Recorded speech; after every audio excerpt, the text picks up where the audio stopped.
Welcome to my little podcast here. Hope you guys are all doing well out there. Thank you for listening. I've got an amazing guest today. This guy has traveled around the world and has just done some amazing things, helped so many people. He even won a Congressional Medal of Honor for his efforts, which I don't think that's easy to do. He's someone who's really doing a lot of good out there. And if you listen to my show, you know that I try to do some good things, and I end each show with a charity. But this guy's out there, he's living it. He's working with tons of charities. He has a coaching business where he helps people and businesses. He has a book. He does speaking engagements. He's done even a TED Talk. So we'll touch on some of that stuff in the interview, but even more so than his career stuff, I wanted to just get his thoughts on things like success, dealing with emotions, and we even talk a little bit about politics, which is kind of a hot thing right now. So I think he's an extraordinary human being doing extraordinary things, and he has some great wisdom. And my goal for these interviews is always to educate and to entertain and inspire you. And I think we hit all three of those in this interview. So here it is, Mr. Jairek Robbins. Enjoy it. Welcome, Jairek Robbins. I hope I said that right. It's just Jairek like Derek, right? You nailed it. All right. Awesome. Welcome to the show. First off, congrats on the birth of your, I believe it was a son, right? It is. Mr. Yeah. Koa, thank you. Yeah. Congrats. Yeah. Cause I reached out and your team was like, oh, he just had a baby, so he might be a little busy for a while. I was like, okay, fair enough. So we scheduled it for later. So congrats on that. Thank you for your flexibility. We did something fun. We cleared my entire calendar and I decided to be 100% dad as much as I could. So I got all my work down to Tuesday, Wednesdays, and Thursdays. And I spent Friday through Monday in dad mode. And then now that we're 3 months into dad mode, I've just started to take a couple of days a week to start doing more of these, which is fun. Oh, cool. Do you do a lot of these kinds of podcasts? I've seen a few on the internet, on YouTube and stuff. Yeah, we do. Actually, we'll do today. I think I have 3 today. I'll have 3 next Monday, and then we'll just cut it. So we're just getting back into opening a couple days up. So we'll probably be doing about 6 a month right now, which isn't a ton, but it's enough while we have things locked to just let it pick up a little. Right. So yeah, if I could, I'd like to talk a little bit about your background and then get into some concepts. I want to get your take on stuff because you have some really good takes that I've heard you have. But you ended up going to the University of San Diego, which doesn't seem like the worst place in the world to go to college.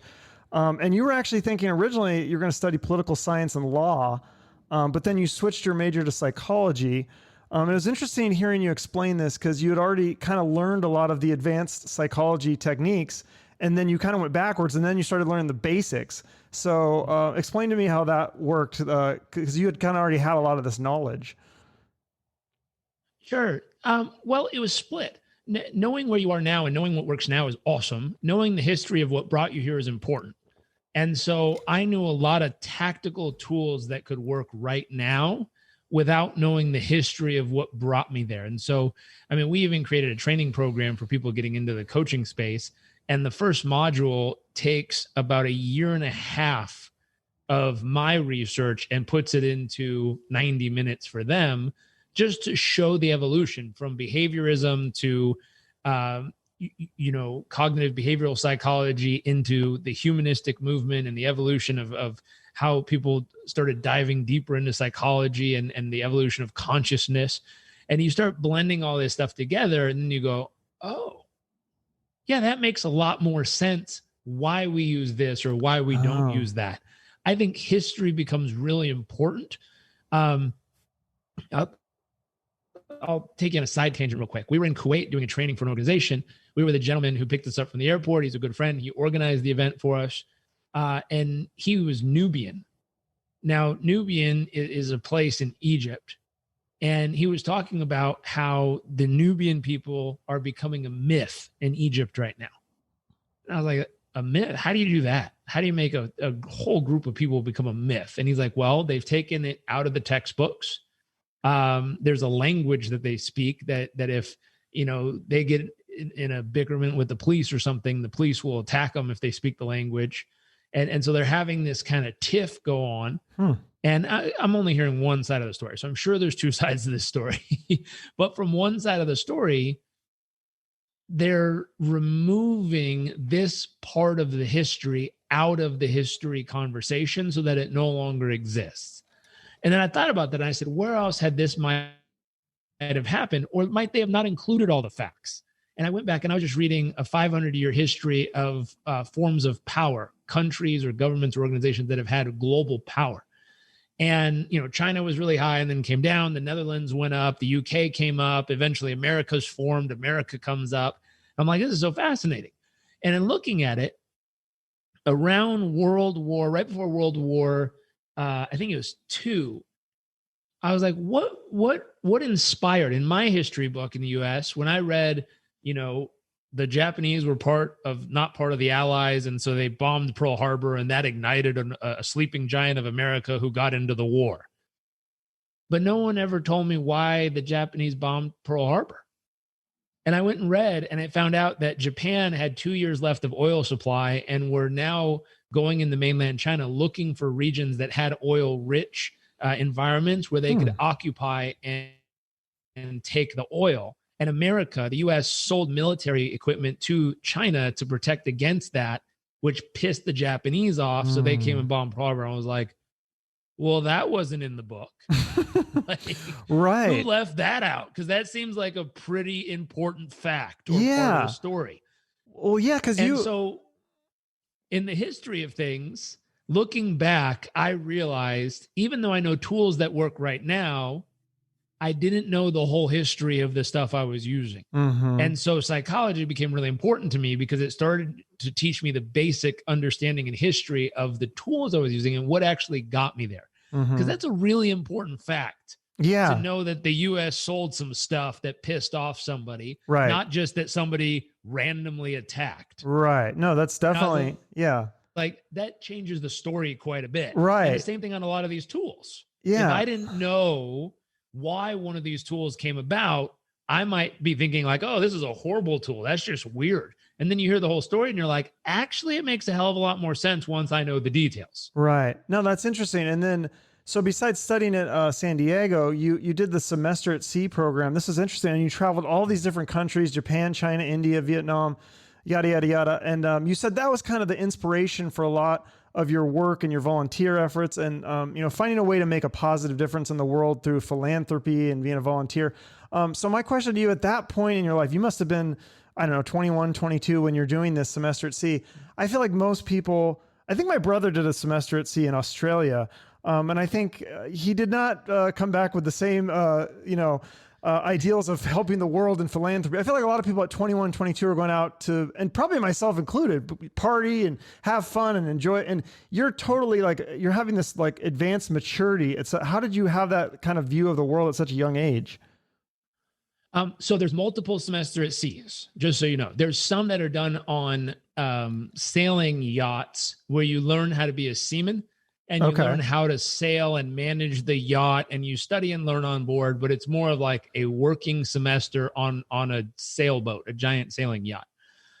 Ours was on a 37,000 ton cruise ship with 700 other students. Oh. So it was more luxury is the wrong word, but comparably it would be the luxury version compared to the working version. Sure. And so with ours, there was definitely a group on board that found a way to party in every country we stopped around the world. Like we had some messes. We had one guy who they have unbelievably strict rules that are very clear and easy to understand that they have for safety. I mean, you have 600 college kids in the middle of the ocean on a ship. There's a lot that can go wrong. Right. And if you oops in the middle of the ocean, it's hard to fix if you're on a ship and something happens really bad. And so I remember one night I was up at like 2 a.m. playing cards with a group of guys. And all of a sudden we're sitting there, we're playing. And all of a sudden, like the table tilts completely sideways and all of our chips fall off the table. We're like, whoa, that's my money. And we're grabbing for it. We're like, what the heck's going on? And we're like, this is weird. Like the ship doesn't normally tilt like this at 2 a.m. That's not what they do. And we were like, what the hell? And so we got up and everyone like put their chips in their pocket. We were very concerned about our $50. we were students. It's a lot. Yeah, of college money. kids. Yeah. So we're all hogging our $50 in chips, and we make it outside, and it turns out some kid fell off the back of the ship at 2 a.m, and we were down near the Horn of South Africa on the bottom, and we were like, okay, or the Cape of South Africa. We're like, that's not cool. And there was giant white caps in the ocean. I mean, what they taught us was if someone falls overboard, how to properly litter. So you take like the rings and stuff, and you literally just start throwing things that'll float overboard to create a trail back to where he might be. So we just started throwing like all the life preservers and all kinds of stuff over to create a little like trail.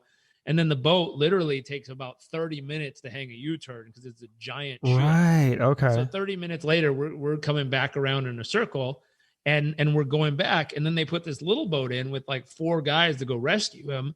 They drop it, and you see this little boat literally going like this over the waves. Like these are huge waves down there. There's white caps. He's wearing a white long sleeve shirt. So he's waving his arm and no one can see him because it's just blending in the ocean. About 20 minutes later, these guys actually find him. And it was like, to be found in an environment like that is very slim chances. Like he should have been shark bait at that point. But they found him, they brought him on board, and he came on, and everyone was clapping like, oh my God, thank you so much. These guys risked their life to go get him. He came on, and he's like, that's enough, guys, on with the show. And we're like, okay. He got kicked off the ship and sent home the next port we pulled into. Wow. And so there's definitely that is an extreme version of people not really soaking in the amazingness of what's there. But then on the other side of there's a lot of people who they leave as a citizen or a community member of their campus, their college, their city, their country, and they come back as a global citizen, someone who now sees the world in a radically different way. We look at stuff as oftentimes we look at parts of the world and go, wow, you know, they must need our help. They're a developing nation, a third world country, something like this. And then you go spend time there and you're like, I don't understand what anyone's missing here. I mean, sure, they live in a mud hut, but they have love. They have their health. They have people who care about them. They have things they're passionate about. They have purpose in their day-to-day life. What's missing? Mm-hmm. Like, I don't understand why we call it developing, because they seem to have all the most important things. Well, yeah, tell me about that, because you spent some time, it was like 3 months you did in Uganda, and you're doing like rural farming and stuff like that. And these people didn't even have running water. No, but that's the thing. So in my mind, I was going to help. And when I got there and started to meet everybody, I started realizing, I was like, wow, they have everything they need. I mean, there's some infrastructure needs as far as the environment is concerned, like running water or toilets or electricity.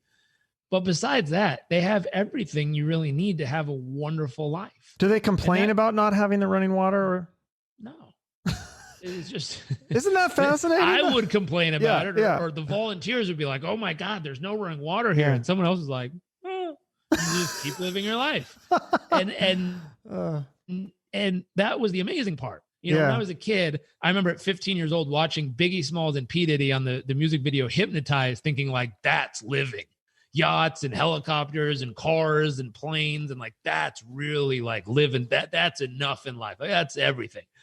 And then going on that trip, I was like, man, if you have people who care about you and you care about them, if you have your health, if you have water, I mean, some type of water, you do need water. Yeah. But you have some water, you have some food, you have a safe place to live, you have friends and family, you have love, you have everything. Like, what else do you freaking really need? Yeah. And it started to shift the dynamic. Fast forward, I ran across a girl on Instagram probably a year and a half, 2 years ago. And I remember I was scrolling through and saw her page and was like, wow. And I remember just seeing it. And there was just two situations in the same photo that didn't normally, in my mind, go together. She was lying there in a hospital gown. She had stitches straight down her chest. She had a tube coming straight out of like her heart area that was pulling fluid out of her chest. She had tubes hooked up everywhere. She had her glasses on, the biggest smile I've ever seen, and 2 thumbs up. And I was like, wait a minute. The whole, like, some of these things don't go with the others. The smile and the thumbs up don't normally go with stitches down the middle of your chest and tubes coming out of you. Right. Like that's not normally what you see. You see like, like you don't see. Yeah. I was like, who is this human? And what is going on in this photo? And I zoomed in, turned out she had cystic fibrosis. She was born telling her her lungs would probably stop working at some point in her life, which they did. They gave her a double lung transplant, which she survived and came through successfully. Fast forward, she got married, fell in love, told him like, hey, my lungs might stop again at some point in my life. She had a seizure one night, rushed her to the hospital, and the hospital said, hey, we've already given you a double lung transplant. If we give you another one, there's probably no point, because if the first one didn't work, the second one probably won't work. So we might as well just put you on hospice and let you go home and live out your last few days. Sorry. I was like, wow, are hospitals allowed to say that? Like, what the hell kind of pep talk is that? Like, go home. Sorry, we can't help. And we're not gonna participate. And so they went home. They wrote 100 letters to 100 hospitals, her and her husband. 4 of them wrote back. One of them took them in, which is UCLA, and said, we'll try. Brought her in, hooked her up to machines, kept her alive. 2 a.m. one night, she gets a call. We have a match of lungs. They bring her in, cut her open, pull out the old lungs, put in the new lungs, sew her up. And the next morning, I'd interviewed her husband as well and asked him. And he says, the next morning, I saw the biggest smile on my wife's face that I've ever seen in my life. He said, I wish I could say our wedding day was better, but I'd be lying. It was the biggest smile I've ever seen on her face. And she had a tube down her throat to breathe, but she's smiling. And she's scribbling on this little board. And as she turns it around with the biggest smile on her face, it says, I can breathe. I was like, damn, think about that for a moment. I can breathe is the biggest smile on this woman's face. She goes home, things are okay for a while, and then all of a sudden something's happening in her heart. They rush her back. Then she has her second open heart surgery to drain fluid out of her heart. That's the tube that was coming out of her chest. And with all this stuff happening and the stitches down her chest and the tube coming out and all the stuff hooked up to her, she's doing laps, walking around with all the machines little by little around. I'm like, holy crap, who is this superhero? Wow. And her handle is @fight2breathe. Her name's Kayla Haber. She is a badass. Right. And she fights to breathe every day. Wow. And I look back on what having enough was to me as a kid watching P. Diddy videos and Puff Daddy and B.I.G. in yachts and helicopters and planes and cars. And then I meet this girl via Instagram and I'm thinking, wow, having enough went from all this stuff I thought I needed to just being happy and friends and community in Uganda, to seeing this woman and being like, wow, if I have a breath in my lungs and a heart beating, I have more than enough to have a great life. And didn't you have a similar thing in Uganda? You almost died there, right? They told you had 5 days to live. 6 days. But yeah, I mean, at one point I had malaria and that was part of where that realization started. But when I met her, it kind of landed. Like that was the takeoff of, wow, if I have my health, things are good enough. Then to meet someone who literally had their lungs replaced twice and is still that person in the camera with stitches straight down her chest directly after surgery. I'm like, holy Moses. And then that was something that switched dynamically for me. And it's something for listeners, if you're paying attention, the concept is, what does it mean to have enough to you? What does it really mean to have enough? We live in a consumeristic society that's always teaching us we need more.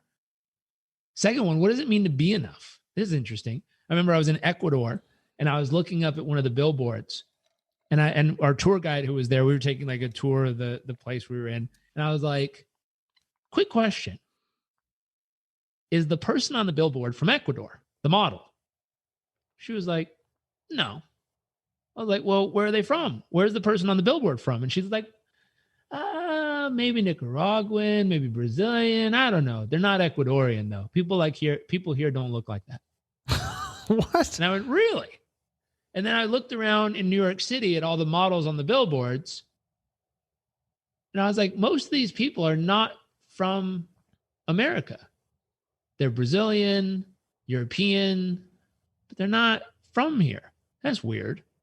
And then I started looking at billboards all over the world and realizing the image that they show people is usually an image that's not originated in the place they're showing it, which means they're saying, if you dress like this, use this makeup and behave like this, maybe someday you can aspire to be as beautiful as this, to be enough. But the bone structure will never be the same in different parts of the world. People look different in different parts of the world physiologically. Mm-hmm.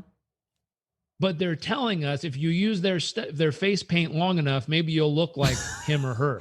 Right. And they're creating an image that says you'll never be enough. Because no matter how hard you try, you're never going to look like that. Right. Yeah. But you're going to keep buying the stuff, aspiring to look like that, to finally feel like you're enough. And I went, wow, that's really jacked up. Like society has not built us to feel like we're enough. It's built us to constantly tell us we're not enough. I'm like, that's not cool.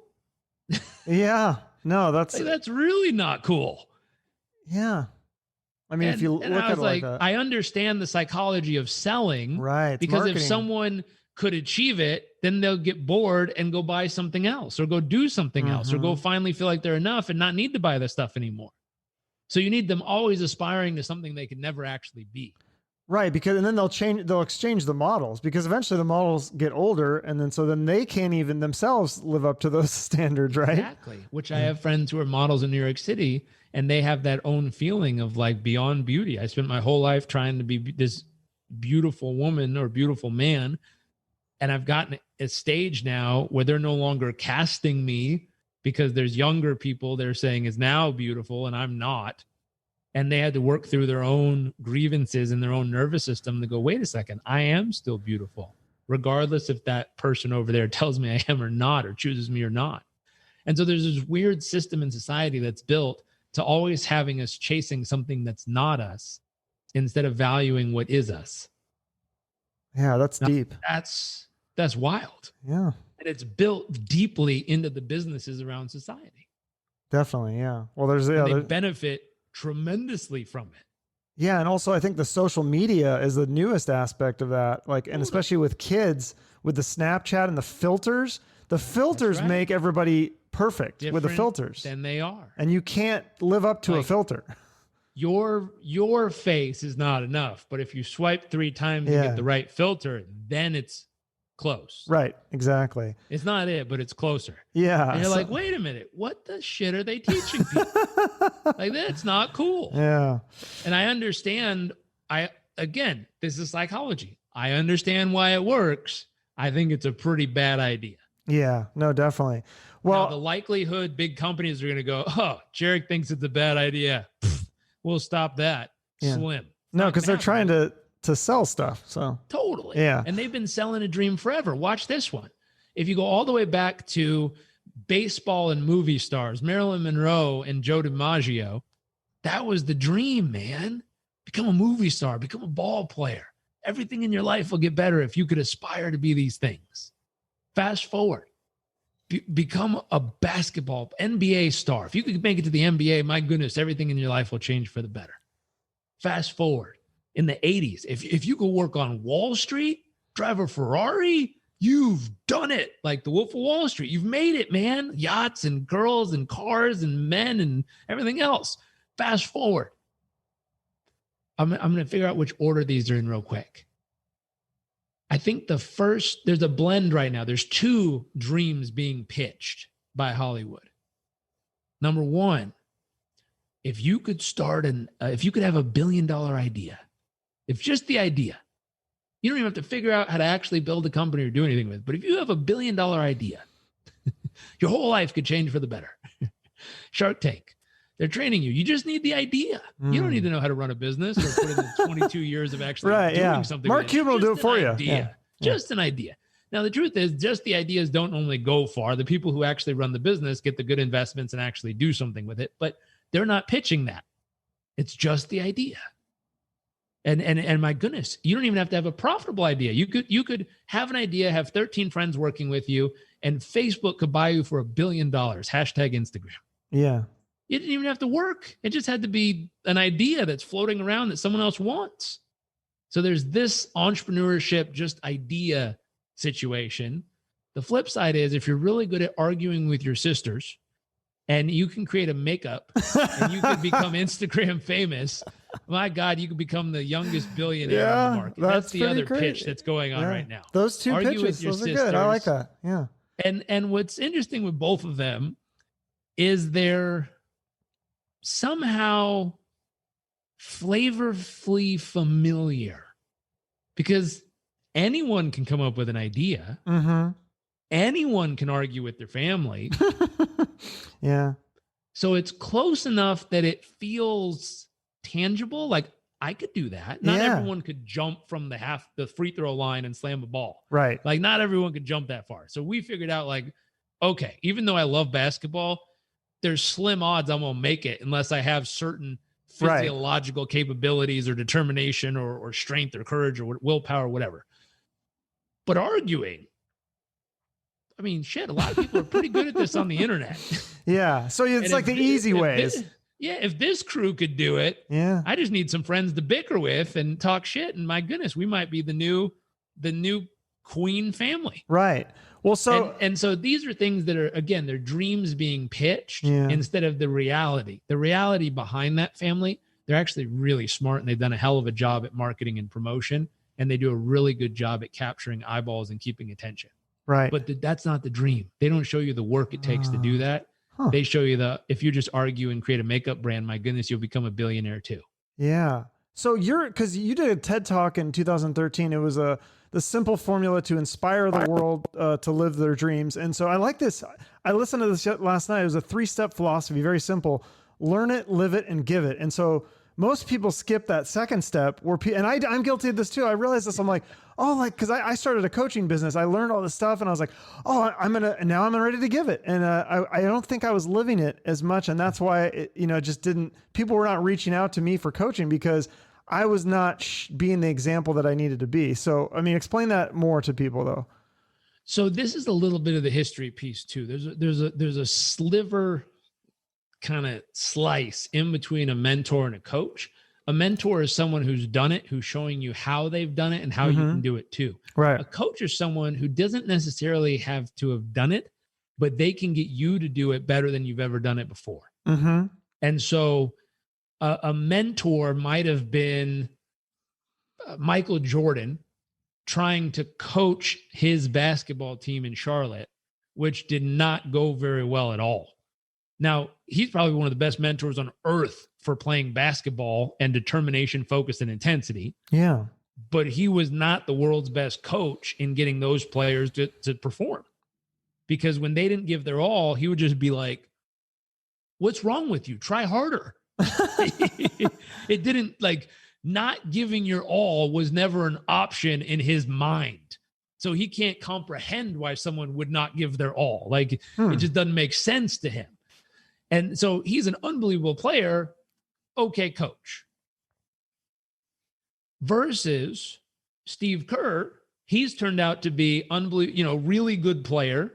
Not as good as Michael Jordan, but really good player. Really great coach. He's been able to traverse both sides of that. He gets the Warriors to play really well together, and he was a pretty good player. If you go back to, there's some people who were like, not good players, like they couldn't really play. Yeah. But they didn't play at all, right? I mean, there's a lot of coaches that they're one hell of a coach. Yeah. And so this is interesting. My philosophy is you want both sides of that. I think some of the best coaches, in my opinion, are the mentor and the coach who's in a coaching position with you. So they're not mentoring you, they're coaching you, but they have the tangible experience. They've played the game. They have 6 championship rings. Like, they've done it, but they're coaching you. They're not telling you, when I did it, here's how I dribbled. Like, that's not what's happening. But they're just saying, hey, I've been here. I know what this feels like. Let's help you step up and be your best based on what you want, not what they want. And so I think some of the best coaches have the mentorship experience because they've really lived it. They've done it. I remember when I was starting my coaching business, I had been coaching for a larger coaching organization for 6 years before I got into my own coaching business.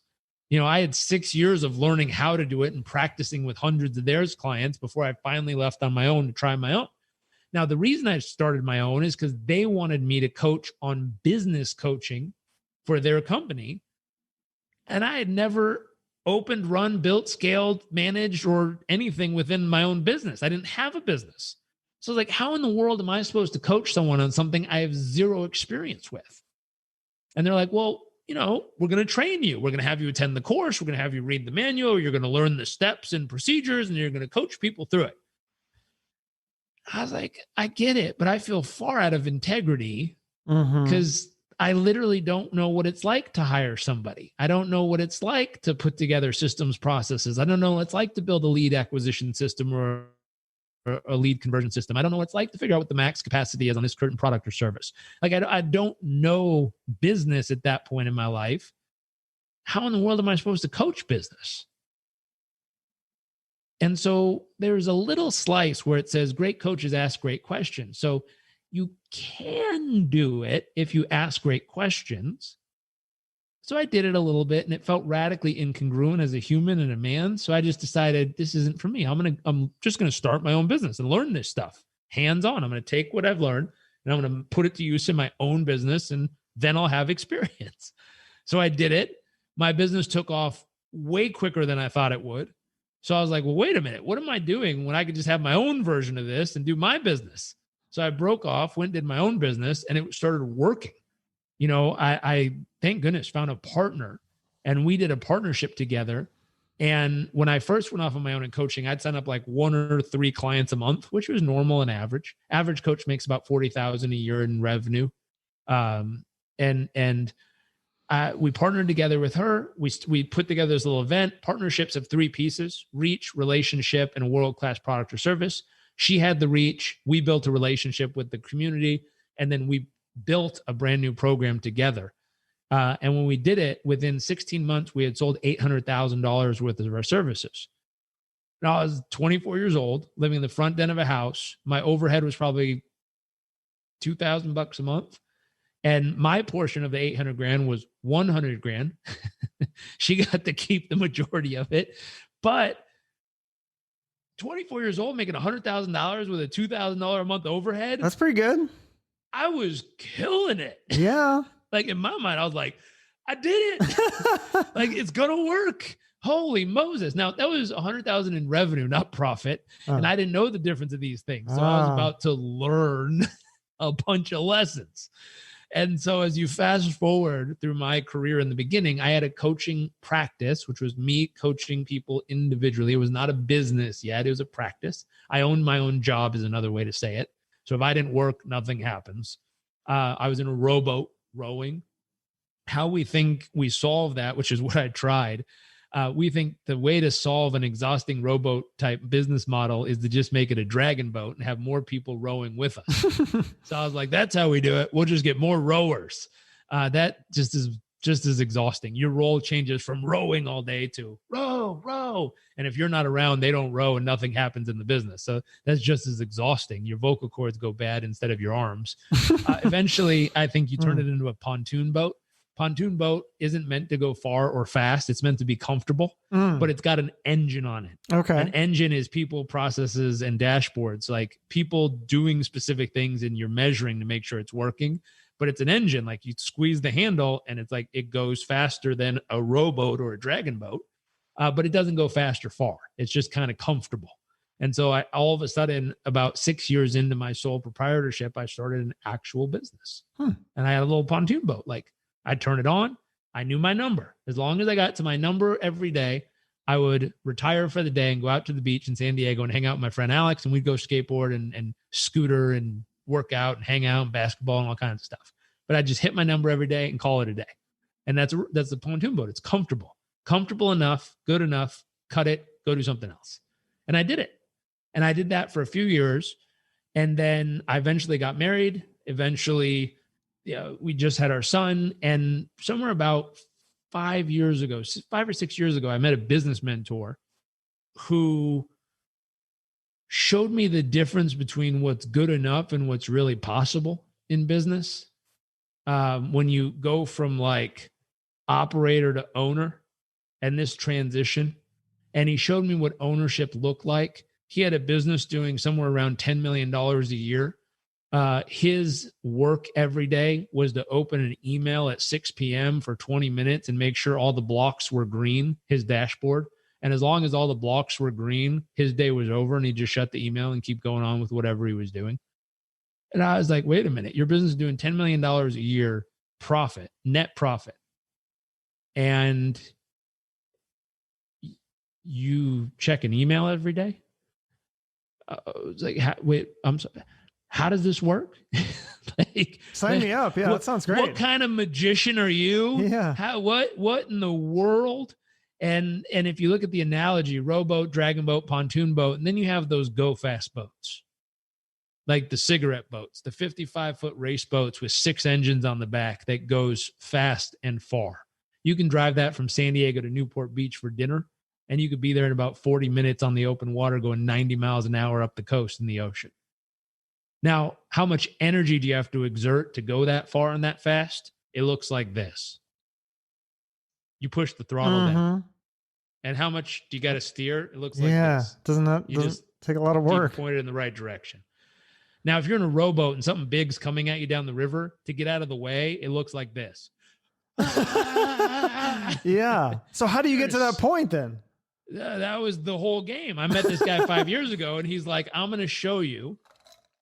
But what a lot of these online marketers and sales guys or marketing gurus do is they take like the 5 engines off the speedboat and they put them on the back of your rowboat and call that a victory. And I was like, my goodness, you can get a rowboat to go real fast with 5 turbocharged engines on the back, but it's also going to blow apart because it's not made for that level of speed or intensity. You're going to kill your business by doing this. You're going to put either too much good or too much bad. And so I ask people, like, what is the max capacity of your business? And I love it when people go, my business is made to scale. It's unlimited. And I was like, that's funny, because Apple, which is considered almost a $2 trillion company in valuation, has a max capacity. How do I know this? Because when they launch something and their website breaks because there's too much traffic, that's considered max capacity. So if Apple at $2 trillion in valuation has a max capacity, I guarantee your company has a max capacity and you have no freaking clue what it is. That's a good point. I didn't think of that. Yeah. And I'm like, biggest companies in the world have max capacity, but we just don't, the truth is we just don't know what our max capacity is. The max capacity determines quality of customer experience. Because when the website goes down, the quality of the customer experience goes to shit. Yeah. You keep clicking and all you get is a spinning wheel and you're like, well, this is nonsense. Right. And That's the end of eventually that. it doesn't go away. Yeah. You're like, that's stupid. But that's what happens when you don't know your max capacity is you start giving that experience to your customers. Going back to this guy, I was like, I'm going to learn what he's doing because I need to know how to do this. So my whole learn it piece, that first step, I've been studying with him for 6 years now, learning how to build the hull of a go fast boat.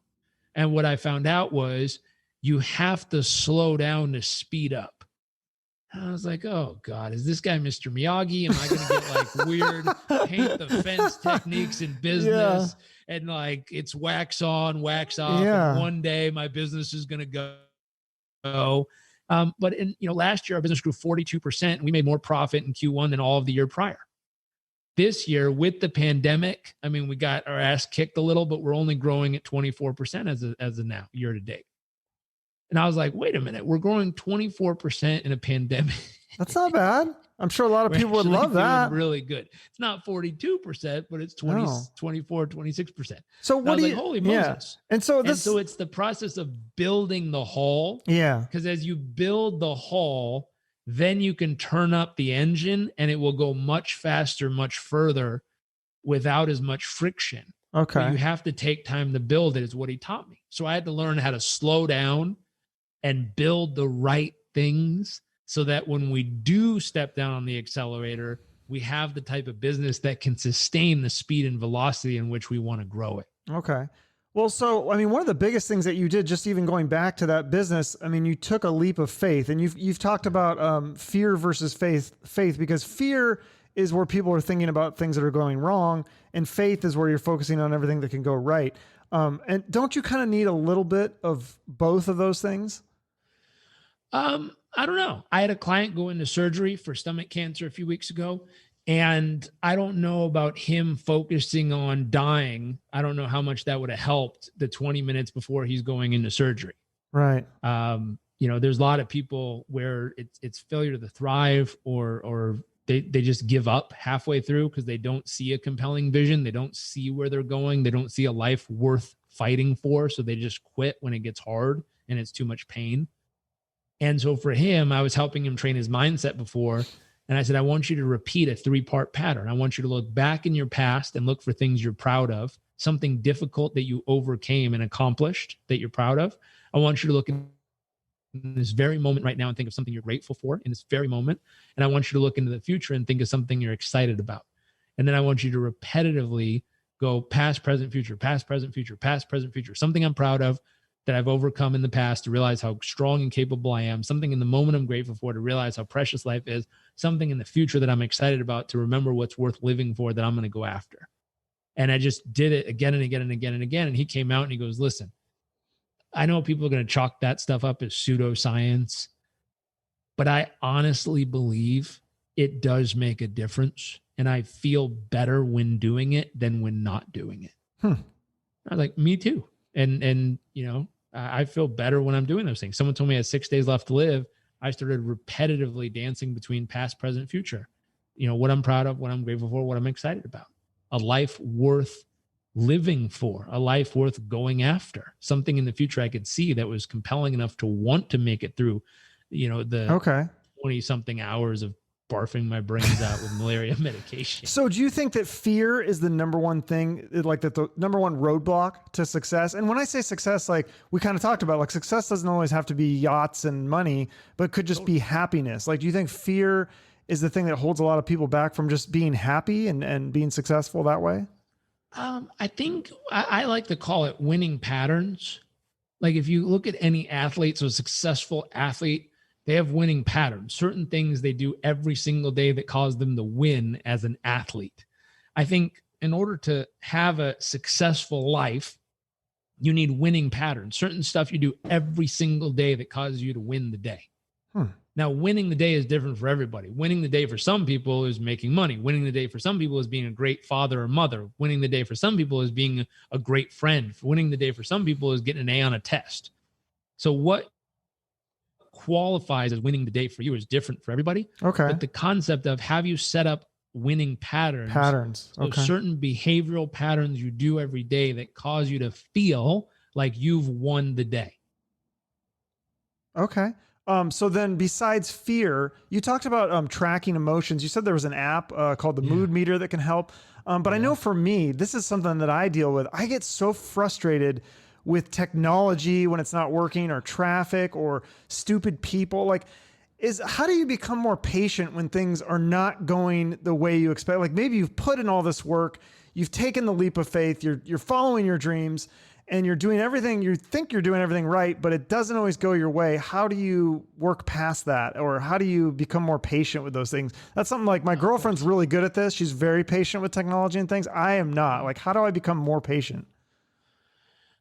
So more patient, the technical way to do it is you're going to replace the emotion with something else that's more satisfying. But the other side of this is frustration is nothing more than your fuel of choice. Meaning, if there's 120 plus something words that could describe an emotion of how you might feel, what makes you go back to that same one every time? Literally, let's just say there's 100. If there was 100 choices, out of all 100 choices, elated, exhilarated, excited, passionate, joyful, gleeful, curious, creative, determined, gritty, grittiness, that resiliency. If there's all these emotions to feel, why in the world would you keep choosing frustrated? I mean, I feel like it's like an instinct. Like I'm not like choosing it. It's like it's choosing me. So in that case, it's nothing more than an unconscious pattern, which means there's a trigger, something that sets it off. You told us a few: traffic, technology. There's the trigger. Then there's a routine, the process you go with, the process of what part of it you focus on, what does it mean to you, and what you're going to do about it. And then there's a reward. There's an emotional, psychological, physiological, biological reward in your body that you get from running this pattern. And it might be the exhilaration. It might be an adrenaline kick in your body, because when you get so amped up and you're like, ah, son of a bitch. I think like Chris Farley. Yes. He's like, no, oh my God, traffic. Like that's going to shoot adrenaline into your body. And then you're going to feel excited, focused, determined. Like you're going to feel powerful in that moment. And what you really want to feel is powerful. And your fuel of choice to get to powerful is frustration. And what happens is if you look at your life, there's something that we call a crazy eight. It's a pattern where when things are going really, really well, they start to slump. When they slump, you start to feel out of control. As soon as it's so far out of control, like you hit traffic on the freeway and it's pissing you off because it's out of control, pissed off is a way that ignites you from out of control back into control. Because now you're angry, you're strong, you're powerful. I'm going to get you. But then that only lasts so long until it starts to take too much energy. And unconsciously, our bodies are always trying to preserve energy. So we start to drop back into that calm, relaxed state. And then something out of control happens. And it's like, oh, no, anger, anger, anger, anger, anger. I'm back in control. And what's happening is it's nothing more than an eternal loop of these two emotions that just keep dancing. And so what happens is to get out of it, if you elevate. And so instead of following the loop all the time, choose a different emotion. So the next time I pull into traffic, I'm going to try something. I'm just going to try a random one and see if it fits. Like I'm going to try deep, deep, deep curiosity. Of like, I'm going to pull on the freeway and go, and I can feel my whole body ready to rage. And I'm going to go, I wonder what they're doing. And look at the car next to you and be like, That's good. I like that. That's good. Or I wonder what the person in front of me is doing. Or I wonder what the behind me one. Like you're curious. That's a good you're one. Like, okay, like that didn't feel as good. It was funny, but it didn't feel as good. Yeah. You're like, okay. Sometimes I do just laugh. Sometimes I just have to laugh at all that. Like it's just such a train wreck if things that happen that go wrong. You just have to laugh at it. Well, if you wanted to feel more in control, you could do something funny. I wonder if I can get the whole freeway to start laughing. You're like, well, how the shit would you do that? You're like, well, you've seen those videos on a train car where one person starts laughing hysterically. Yeah. And within 3 minutes, the entire train car is laughing hysterically. What if you start fake laughing so hard in your car that the person next to you looks over and is like, what the hell? And then they start laughing.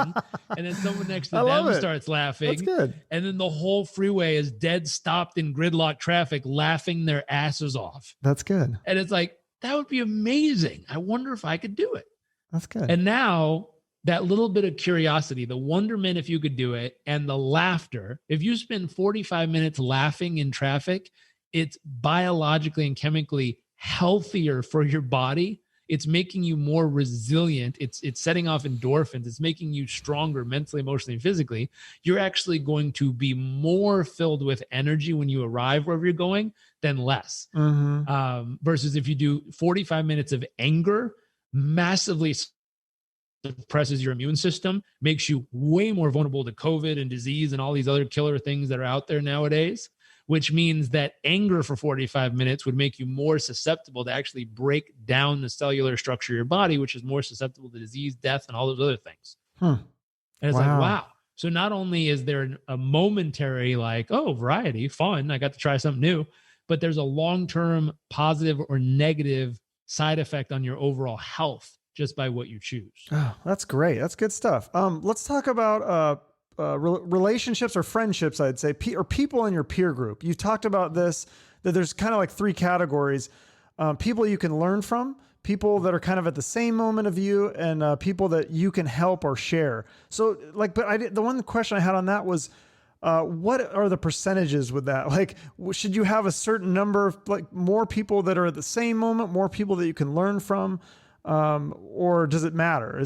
How many, because if you have those three categories, I can imagine that you want to have, if you had to pick a perfect percentage, like just perfect slices, it'd be 33% of each. 30, and it'd be like 33.33. I don't know how to have a 0.33 of a friendship, but that would be the perfect 33.33 slice down the middle, and you'd have 99.99 friends.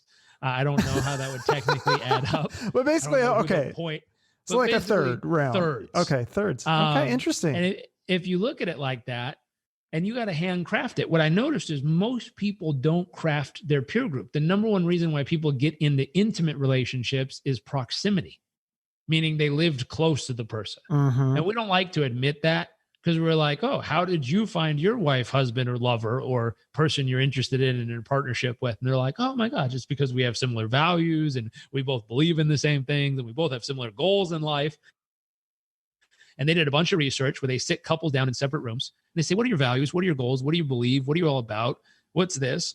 And they analyze it, and they found out all of it was total nonsense. The only consistent theme was the closer you lived with around each other, the more likely you'd get into a relationship with each other. And I was like, whoa, that screws up a lot of people's whole reason why they fell in love concept.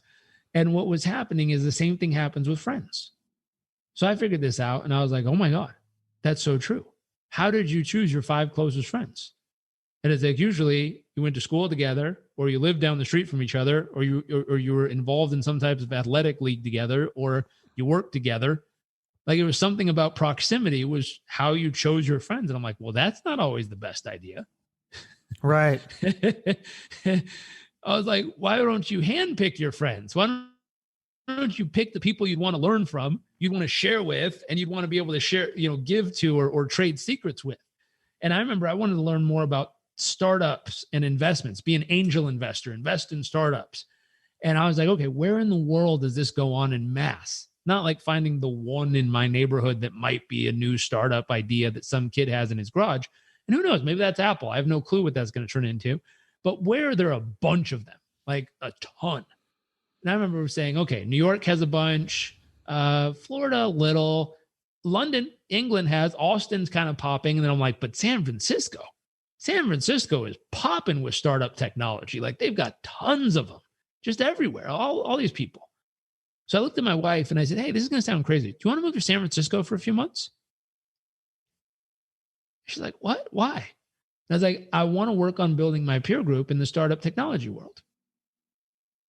She's like, paint me a picture. What does this look like? And I'm like, well, we'll rent an Airbnb. We found one in Sausalito. We'll rent it for 3 months. We'll move up there. And then we'll purposely go out and connect and build a local community of people who are in these circles already, and learn, live, give, learn from them, share with them, find how we kind of match up in the learn, live, give cycle. And we did it. And we moved there and we built a little tribe and friends that we still hang out with today. We still talk to all the time. We found investments to invest into. We found clients and people we wanted to work with in that capacity. And it turned into some really amazing relationships. But it was because we purposely decided to go there and do that on purpose. That wasn't an accident. That wasn't like, oh, I don't know, I was traveling through San Francisco one day and kind of just met a guy. They're like, no, we purposely went there to go meet people and make connections and find out, how can we add value to these communities? What can we offer that they might not have access to already? And how can we learn from them? And how do we get involved in some of the things they're doing? And we met some of the most amazing people. And I'm assuming that not every time that you tried it worked out so well, right? Was there some bumps along the way when you were doing that? Like, did you meet some people that are like, oh, this is not a good fit, or? Oh, sure. Yeah. But I mean, we met people I would have never been able to tell you how in the world. Like, we had dinner with Sergey Brin and his family on like a family dinner night. And I was like, that's probably not going to happen for most people. Like, that was a friend of a friend inviting us to dinner. And it was like, wow, that was really cool. Like, this guy created Google. That's a big deal.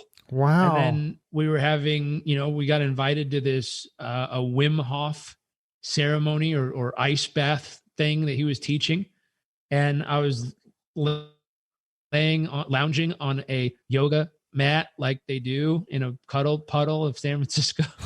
Just a bunch of people laying around. Okay. So I was laying around, and some dude with long hair comes up and he's like, hey, what's up? And we talked for like 20, 30 minutes. And he's talking about heliboarding and sailing through the Caribbean on a giant sail ship and all this. I'm like, this guy is a badass. Like, I want to hang out with him.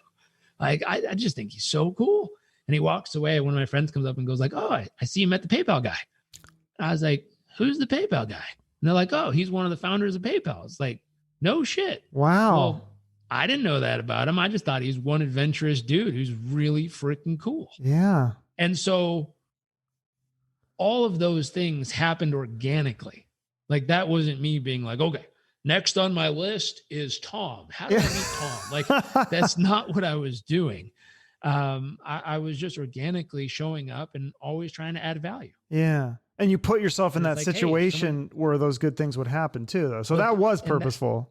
that was the biggest moment. Yeah. The moment was I wasn't sitting at home in San Diego or sitting at home in Tampa. It was like, no, let's go there and see what happens. Doesn't mean it's going to be perfect. Who knows? I could have gone there for 3 months and met nobody. But Yeah. we went there, and because we were there and willing to take the risk, willing to get involved, willing to throw our hat in the ring and see what happens, things evolved. Mm-hmm. And all of a sudden, it's like, wow, this was really cool. And then I thought about it. I said, what other types of industries, people would I want to be involved with? Where are they in the world? And how might I purposely put myself in those places just to cross paths with them? I had a friend who took me to downtown Las Vegas when Tony Hsieh had sold Zappos and bought downtown. They didn't buy all of downtown. He bought in the all the buildings in the shape of a llama or alpaca downtown Vegas. Right. So yeah. I don't know how you choose real estate, but he took a map and he drew an alpaca and he just bought all the buildings inside of the alpaca. Wow. I was like, okay, when you sell I didn't something know that for $2 part billion, of it. I was like, when you sell something for $2 billion, you have the ability to purchase all things inside of the alpaca on your map. I guess so. Jeez. That was pretty cool. I was like, okay, good for him. But we were there. They invited me down, and we were kind of getting thrown in the mix and introducing how he was doing it and all this other stuff. And again, it was one of those synchronicity moments where they invited me down. They invited another group of people down, and they had their 3 C's. I'm forgetting what the other 2 are, but one of them is collision. So part of the way he was running his investment fund in downtown Vegas was he was funding, like, let's say 200 million in real estate, 200 million in education, 200 million in art, 200 million in tech. And the rule was he would write you a grant, but you had to move to downtown Vegas and be in the mix of the other investments. Right. So he had all these smart people, creative people, hardworking people mixing. And one of the 3 C's was collision, because he thought if he could bring them all close enough together and they're going to randomly collide in the elevator, at the coffee shop, at the lunch place, down the street, at a game, and something else. If they're randomly colliding, then he's creating natural proximity within these 3 types of communities: art, education, and technology.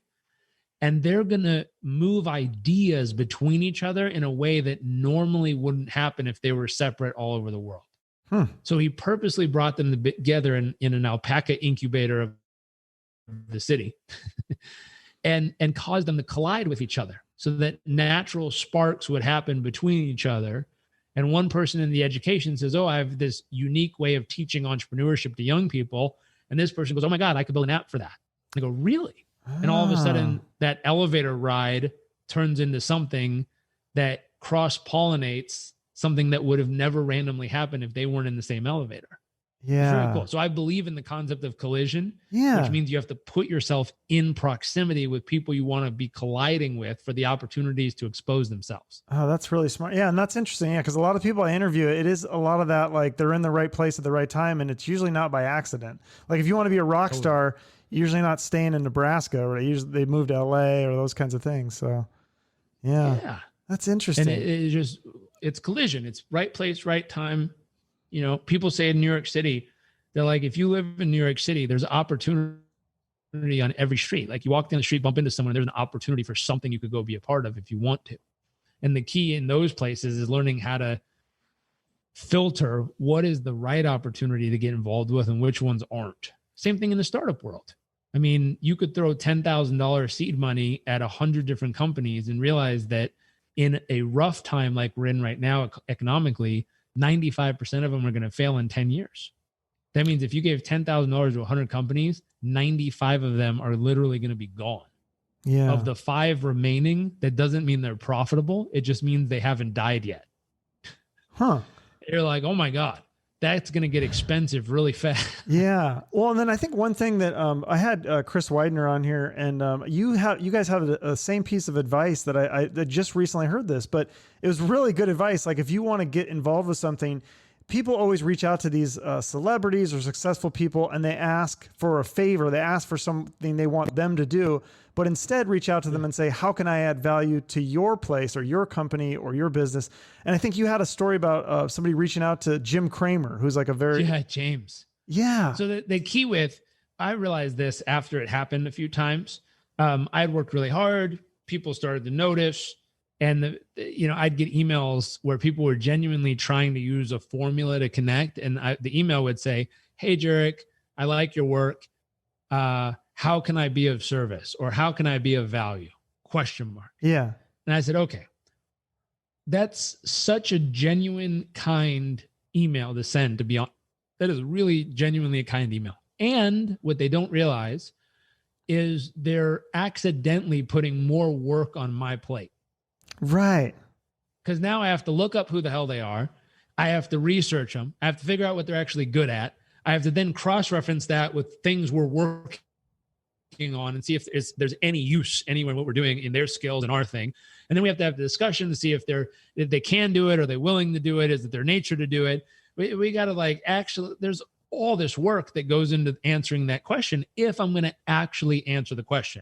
If it's fluffy and I'm like, oh yeah, well, let's talk and find out, that's not reality. But if I was actually going to find out where they could be actually useful tactically based on their skill sets and knowledge and experience, that's going to require a few hours of work on my side. I'm like, well, that's not cool to do to somebody, because now I just gave you 2 hours of work with my generous email. Right. I'm like, no way, man. If that's not cool. So I thought about it, and James was the first person I crossed paths with, who he told me that story of what he did with Jim Cramer. And I was like, dude, he cracked the code. He figured out the formula. And what he did was he sat down and he said, I want to connect with Jim Cramer. If I send him an email in New York City when he's in his prime on television saying, hey, Jim, can I take you out to coffee and pick your brain? It's going to get deleted. There's no chance he's going to be like, sure, James, I've been waiting for your email. Right. It's not going to, it's not going to happen. Because too many people watch him. Too many people are involved. So he said, how could I add genuine value to this dude's life? And so he thought about it and he says, here's what I'll do. For the next 30 days, I'm going to write down 10 ideas of how I could add value to his life each day. 10 new ideas, different ideas every day. So I'm going to come up with 300 ideas I genuinely think would add true value to Jim Cramer's life. So every day he wrote down 10 ideas. At the end of 30 days, he said, I'm going to pick my top 3. I'm going to pick my favorite one, and then I'm going to do it. I'm just put it into motion, see what happens.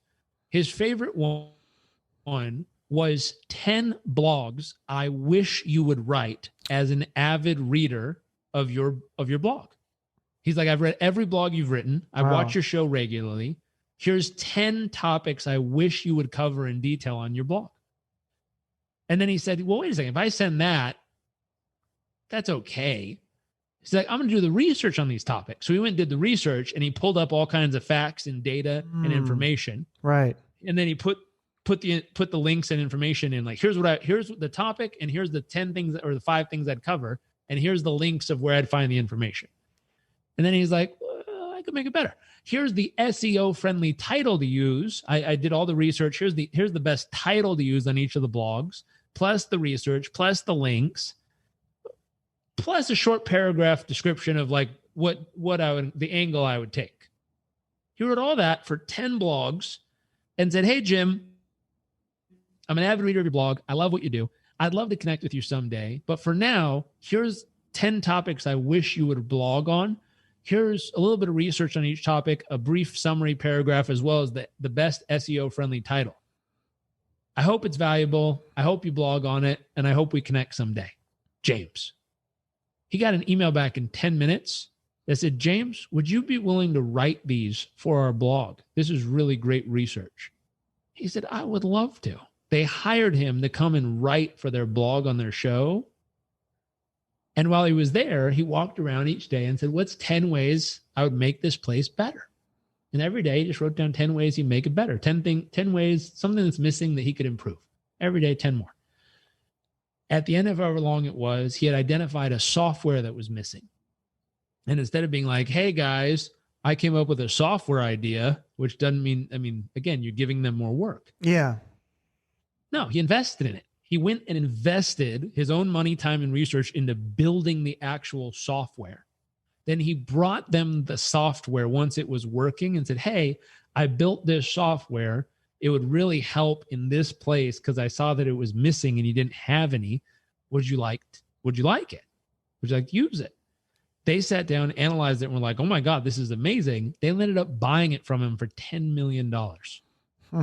That's great. And this went from, I'd like to pick your brain over coffee to a $10 million deal. Not bad at all. Because he was willing to add value each leg of the journey. Yeah.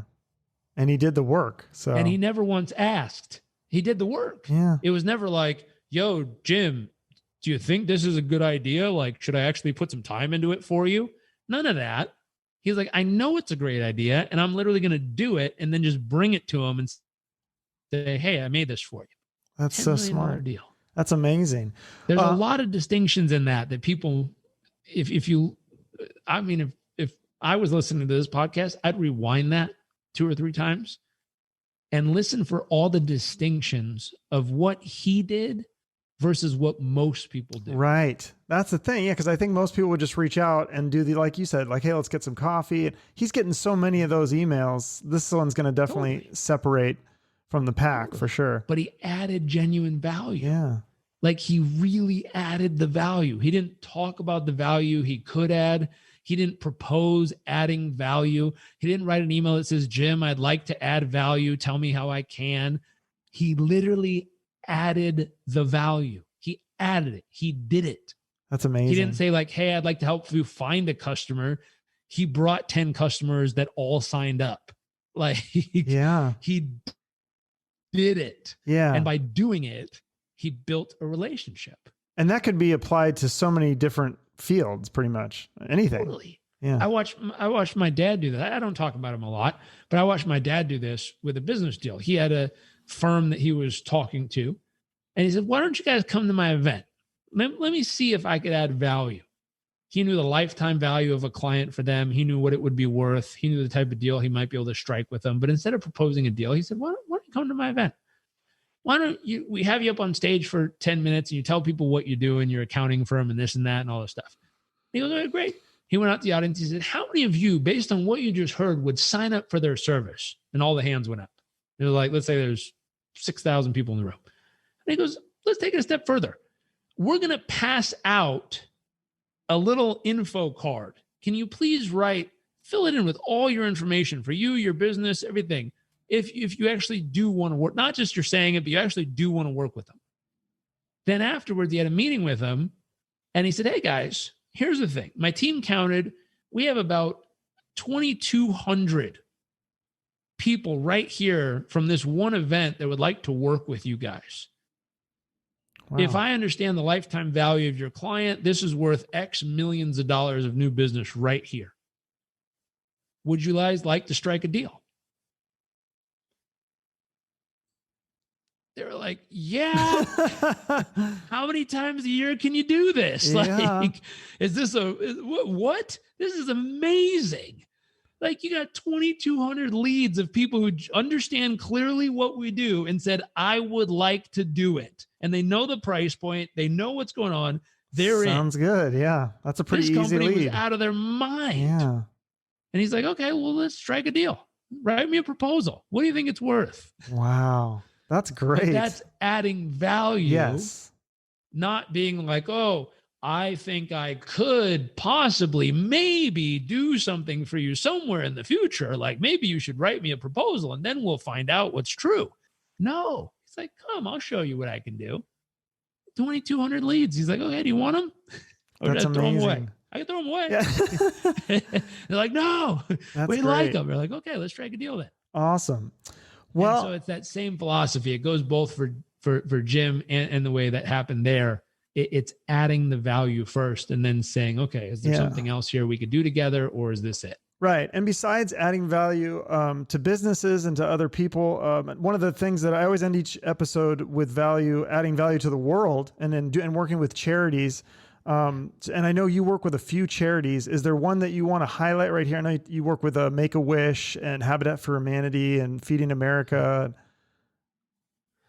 Man, we've had so much fun with all these charities. My wife was a Wish Granter of the Year in San Diego for granting wishes through Make-A-Wish. Wonderful, wonderful organization. It was so much fun, and it makes such a big difference for people when it really matters most. Mm-hmm. I mean, Feed America. My dad made a pledge to donate 1 billion meals over the last 10 years. He's already delivered over 500 million meals over 5 years through that organization. Love that. And he was working with one of the crown princes in the Middle East to put together a fund to possibly make it happen 100 meals a year forever, like period. Like, wow. we're going to figure out how to put it together. So every year 100 million meals would be donated forever. And I was like, that's cool. Operation Underground Railroad. They're really big right now, and it's important. We saved money to go build a new kitchen in a house we just bought in Puerto Rico. And we went to my dad's birthday, and he had Operation Underground Railroad there talking about, what is it? Child sex trafficking. And they were talking about how there's still millions of people in trafficked and in some type of bondage or slavery around the world in these situations, and how it's happened. People are like, oh, I could only imagine, like somewhere in some far off land. And then they're arresting people all over the United States, California, Oklahoma, Atlanta, like all these places and cities that you would never imagine this stuff happening is happening all the time. And it's a hot topic right now. Huge topic. It's an important topic, because you don't realize how crazy it is and how intense it is and how often it's happening. Like, I had no clue how often it was happening. And then when you start to become aware of the stats and numbers and what to look for, you're like, oh my gosh, this is really happening all the time. And it's insane. People don't want to think about it. The worst case, they were talking about how with drugs, like someone could buy or sell drugs, but once it's sold, it's sold. Like, the drugs are gone, the money's here, and it's done. You can't make any more money. Where a child, they can sell and resell and resell and resell for sex all throughout the day. And so it's a business model that they make billions off of a year doing this. And it's disgusting and horrible.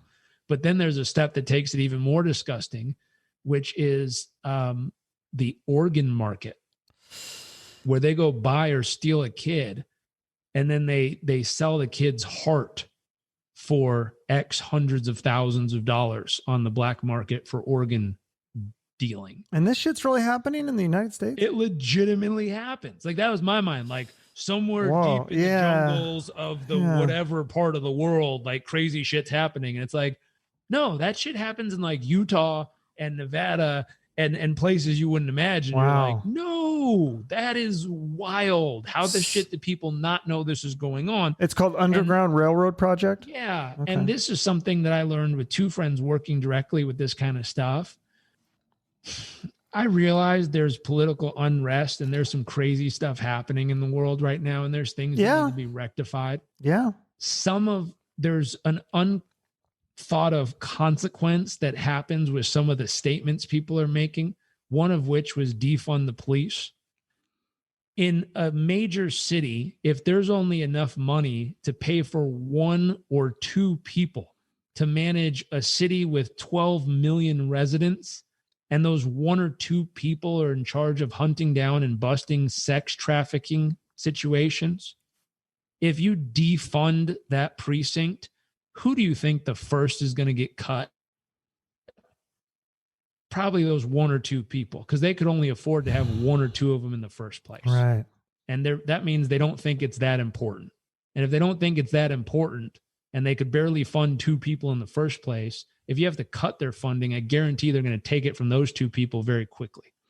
And if this is already such a big mess, and we're already don't even know half of what's going on all over the place. And it's just being turned over. The rock's just being turned over right now. That turns real messy when we take away the people who could actually go stop it. Right. So maybe it's a rearranging of the finances, because I'd like to see that department grow massively. Yeah. So what is your take on that without getting too political? Just with all the crazy unrest in the world, how do we come together and heal from all this anger? I feel like there's so much division. I don't know if you've seen the Social Dilemma movie on Netflix, but it was really interesting.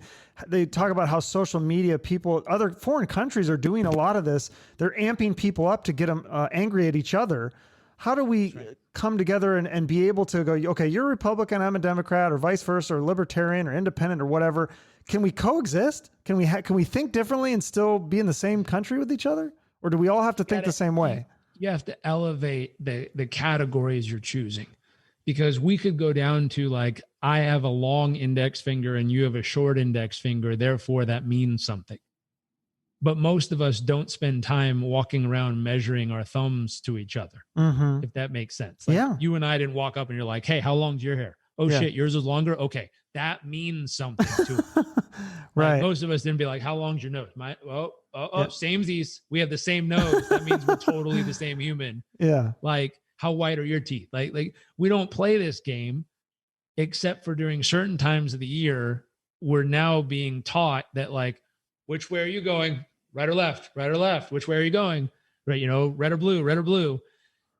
And it was like, well, wait a minute. Why are we choosing to designate each other based on how tall? Like, tall people can go right, short people go left. We'd never say something because we'd be like, well, that's stupid. We'd be like, well, anyone with brown hair, you guys are cool and everyone else sucks. Like, we wouldn't say that because that's stupid. But for some reason, we're doing that with politics. We're like, oh, you're either red or blue. You're either good or evil, bad or worse, evil or good. Like, we're doing this. And what's happening is we're lowering down the criteria of how we're deciding something. Now, we all do have to vote, but if you elevate back up to, wait a second, I had someone start a conversation and say, well, clearly you believe this and I believe that. Therefore, now let's have a conversation. And I said, why don't we restart the conversation? Clearly, go up, I'm a human and you're a human. Let's start there. Let's start at I'm a human and you're a human. Now let's have a discussion about topics that as humans, we might have different opinions on. Because now we're both human. And she went, oh, okay. Well, as a human, how do you feel about this? And I stopped and I said, that was amazing. And she goes, what? And I said, instead of saying as a Republican or as a Democrat, how do you feel about this? You recognized my humanity first. You said, as a human, how do you feel about this? And I went, my goodness, we can make a lot of progress with that recognition of humanity first. As a human, how do you feel about this? Not as a Republican, not as a Democrat, not as a Libertarian, not as a Green Party or whatever else people are choosing. As a human, how do you feel about this? As a human, how do you feel about someone getting dragged out of their car and, getting the shit kicked out of them for no reason? It's like, as a human, I don't feel good about that. Right. That's wrong. As a human, how do you feel about two people sitting in a car and having a random dude walk up and shoot them in the face? As a human, that sounds pretty dumb too. Yeah. Oh, well, as a human, we've got some shit to solve then. Clearly, humans don't like either form of this. Right. So we need to work together as humans and solve it. But if we're going to bring it down to as a human who wears shorts versus a human who wears pants, now it's going to get messy because now we're saying, no, pants are better, no, shorts are better. And it's like, well, wait a minute. And I realize I'm lightly treading over some very, very important topics. I do not take these lightly. I'm just saying if we elevate back to as a human, we communicate very differently. Now, how to communicate with people you radically disagree with. There's a wonderful research study. It's how they ended apartheid in South Africa. It's called spiral dynamics. So apartheid was originally a black and white problem. So black people had problems with white people and white people had problems with black people in South Africa. And it was built into the culture. It was the way it is. It was totally justified. There was reasons on both sides. And someone came and did some research and looked around and said, well, wait a second. That black police officer is nothing like that black lawyer. And that black lawyer is nothing like that black teacher. And that white teacher is nothing like the white lawyer. And the white lawyer is nothing like the white police officer. But the black police officer and the white police officer are much more like each other than the others. And the white lawyer and the black lawyer are much more like each other than the others. And the white teacher and the black teacher and the black teacher and the white teacher are much more like each other than all the others. Oh, wait a second. I wonder if we can recategorize color and recreate a spectrum where we can identify the most important values and priorities of each of these groups, not based on skin color, but instead based on their deep values that they put deep importance on. And all of a sudden they created a whole different scale and they labeled it. And the book is amazing to read and understand and go, wow, if you want to connect with someone who radically disagrees with you, understand where on the scale they value and learn how to communicate with someone in that layer of the scale. And all of a sudden you can get through to anybody because you understand why they believe certain things, why they behave certain ways, why they're acting the way they are. And you go, oh my gosh, that makes sense. I'll have to check that out. What's the book called? So useful. Sorry, what was it called? Spiral Dynamics. Spiral Dynamics. Okay. Wow, that sounds Spiral amazing. Dynamics. Oh, it's so useful. We use this in corporate training all the time because, as you can imagine, I was talking to a gentleman yesterday. He was a commander on a Navy vessel, and he was saying I at one point had 150 people under me. They came from every state you could imagine. They had every background, every type of dynamic family situation. They believed totally and radically different things. And I had to get all of them to work together. I was like, dude, do you imagine 150 people from all different states, regions, and parts of the world, and you got to get them all to row the same way on the boat? That's a rough job. Yeah. Because there's naturally going to be friction where people disagree. Sure. And he's like, yeah, I had to learn how to speak their languages individually. I had to learn that when they came in to talk with me, that each one had a very unique language of the way they thought, felt, and understood the world. And I had to learn how to communicate directly with theirs, straight to them, so that they felt appreciated, acknowledged, understood, and important. And then I had to help them bring that to life and figure out how does that apply to the overall mission and how do we keep everyone rowing in the same direction. Wow. That's part of what Spiral Dynamics gives someone the ability to do. That's amazing. Well, thank you so much for coming on the show. You've done so many amazing things with your charity work, your coaching, you have a book, your TED Talk. What does the future hold? Is there anything else any projects you have in the works right now, or just continuing on with what you're doing?